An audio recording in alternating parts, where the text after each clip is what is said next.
Welcome to the new episode about our Devops course on Linux. In today's lesson, we are going to continue with our section about Bash scripting, and we are going to cover how to read variables from the user. So that means we are going to handle, or we are going to see how to handle standard input operations. And it's pretty basic, so I swear to God that it's going to be too easy. So we're going to start creating a bash scripting, and maybe first of all we are going to ask for the user maybe to save the name, for example. So I don't know, I don't remember if I already have run. I'm going to remove this one and create another one. So here we go. Remember, just for being polite, let's use the first sentence. And after that, but yeah, we already know how this sentence works, so don't worry about it. The idea is to understand 100% of the things that we are seeing on the screen. So let's continue with echo, and maybe we're asking to the user, but just to keep them the idea. Hey, what are you looking for from you? So in this case, what's your name? Or maybe how's your name? Maybe how's your name? How's your name? Your name. That's nice. And after that, well, we are going to stop the execution until the user enters something. So in this case, read, we are going to use read. And after that, we are going to specify the name of the variable that we are going to use to save that value. In this case, username. And after that, we have a variable available to use like another variable, but we don't know what kind of content we have just right there, because it's something that depends on the user, because it's a standard input. And after that, I don't know, hello. And remember, to interpolate variables, we have the $sign. And after that, username. And I don't know, hello, whatever you want. Welcome to the bash scripting course. And that's it. Let's execute the command. Save the file, give this corresponding permissions, and after that, just execute the file.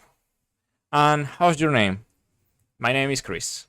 Hello, Chris, welcome to the bash scripting course. That's nice. That's the whole video. You're welcome. I hope this was helpful, and see you not. I'm just kidding. Let's perform more complex operations. But I just like to prove something. And what's happened if I use bash versus sh? Let's execute bash. And as you can see, all is work. But what happened if I use ch? But first of all, I want to change the explicit command line tool from the first line to see what happened. So go back to the file, and instead of using bash, we are going to use sh. And after that, we are going to execute run. So how is your name? Chris. Okay. And it's working. Okay. But what happened if I use ch run? What's your name? Chris. Hello, Chris. Welcome to the bash scripting course. Okay, this is something new, but because I remember the time that I can use read or similar tool, and I don't know why this time is working. Let me see, because I have something interesting just right there. Let me see. How's your name? Chris. Hello, Chris. Okay, I don't know why this is working, because the last time this didn't work for me or to me. Okay, the read operation works between bash or csh, so you're free to use whatever you want.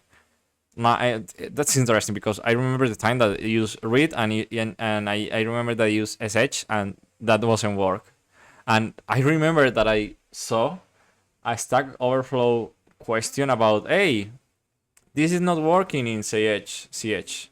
And I remember the people say, hey, you have to use bash or something like that. I don't know if I just imagined this, but I remember the last time. But doesn't matter. The important thing is that we can correct about the previous information that we had, and also we made the experiment to comprove that if that is correct. Because just imagine that, for example, you perform maybe something wrong on the past, and you try to and maybe you won't execute that in the future, and you all the time or all the life you think, yeah, this doesn't work, use bash, and results that this works, but you didn't try it because maybe lazy, or you are 100% sure that that is correct. But this thing happen, and the better that you can see is just spend some seconds or minutes try to comprove, hey, this is right, okay, that's it, right. And that's nice. So we're going to execute or make a second exercise that we are going to ask for the user 2 numbers, and after that we are going to use an operation and give the operation result. So go back to the run. We are going to remove these operations right there, and we are going to use echo. Keep the first operator, and for example read number 1, and echo give the second operator. Well, maybe operator is not the best way to express this. Maybe number. Give the first and second number, and after that read num2. And after that we are going to create a variable, so we are going to use sum. But how can execute this operation? Maybe let's try with the most basic one that we can imagine, about num1 plus I don't know how to use plus, give me a second, plus num2, and see the result. So let's see sum. So execute the command, I don't know, bash run, for example, get the first number 1, the second number 2, and as you can see, line 8 plus command not found.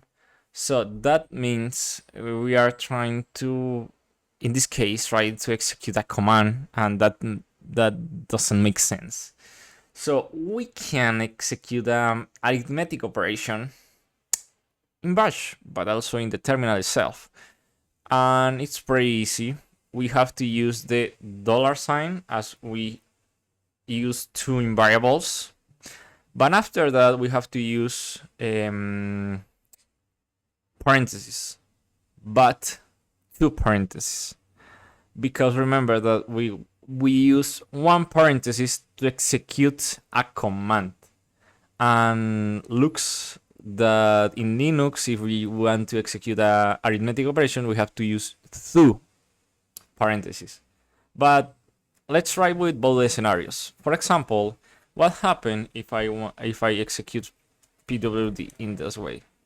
So it looks like I'm trying to execute /home as a command, and yeah, that's right, because we are using the print working directory as a param, as a command. But if we execute it this way, we are using like a echo command. So maybe we can execute the following operation, and maybe we will see the same result, and that's nice. Or I don't know, maybe ls happen the same, but ls also prints the information. So we are going to use the first character or the first word like a command. And as you can see, nothing command, not found. But if we use echo, we're going to have the same result as the last. Run. Okay, run. Okay, I don't remember. It's just run. Try to execute the file, but the file is not a command itself. But maybe we execute a arithmetic operation. I don't know, like let me see. Yeah, sum. We have to use double parentheses. I don't know, 1 plus 2. And we have the result, but as you can see, and the last times, we use 3 as a command. So to see the result is just with echo 1 plus 2, and we have 3. So we are going to use this operator, or this syntax, to execute that arithmetic operation inside the bash script. So go back to the bash script and change this strange r where way to execute this operation, and use the double. And as you can see, we have highlight support and more because this is working.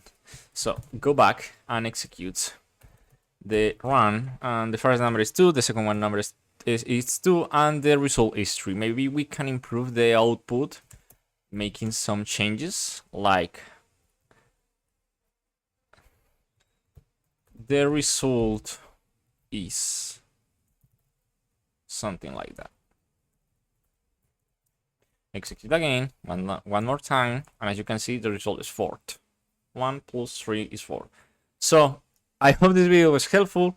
We cover how to receive standard input from the user, save that information inside a variable, and also we collect multiple variables and use it in an operation like a sum. And also we covered how to perform arithmetic and also commands like I don't know, to get the information, save that information, and maybe used for a while, maybe just to show the result like we did with the result, with the arithmetic operation result. So I hope this video was helpful, and see you in the next time. Bye bye.